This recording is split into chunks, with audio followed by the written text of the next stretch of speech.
Oh, hey there.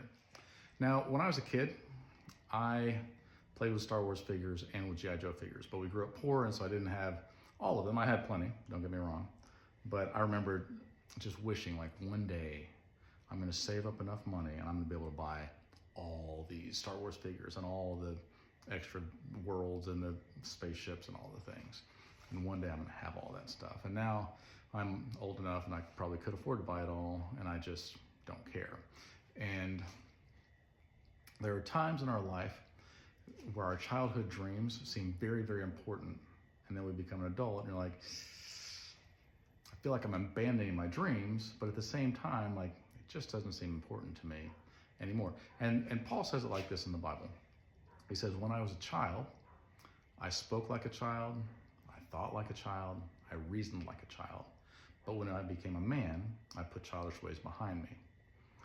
And I think that oftentimes we hold on to these childhood dreams and these childhood thought patterns, if you will, and we feel like we are betraying our true self if we don't keep holding on to this. But the truth is, we're just refusing to mature. We're refusing to grow up. We're refusing to, like, put childish ways behind you. Those things are important for a while, and then they're not important anymore. And we need to learn how to let go of that. Now, recently I just released my 7th book, Christianity, We're Doing It Wrong.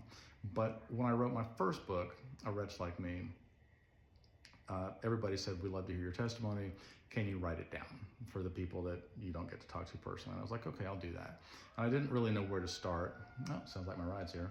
I didn't know where to start, and so I just started at the beginning. I'm like, to the best of my recollection, this is how it happened. And I just started at the beginning of my life and kind of went through what I felt like were the highlights.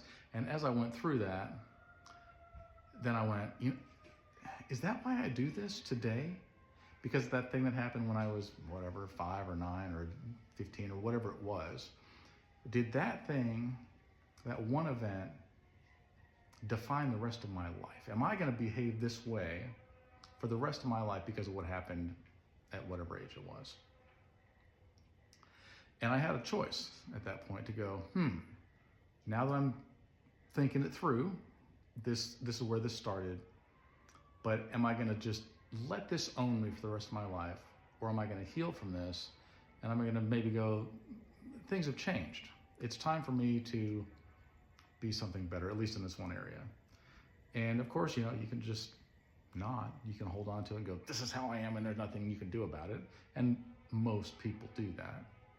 But it was very, very therapeutic for me to write it all down and go, yeah, I don't want to be owned by that anymore. I don't want to be defined by that. I don't want to hold on to this bitterness or this resentment or this hatred or immaturity, whatever it may be, just because something happened to me when I was a kid.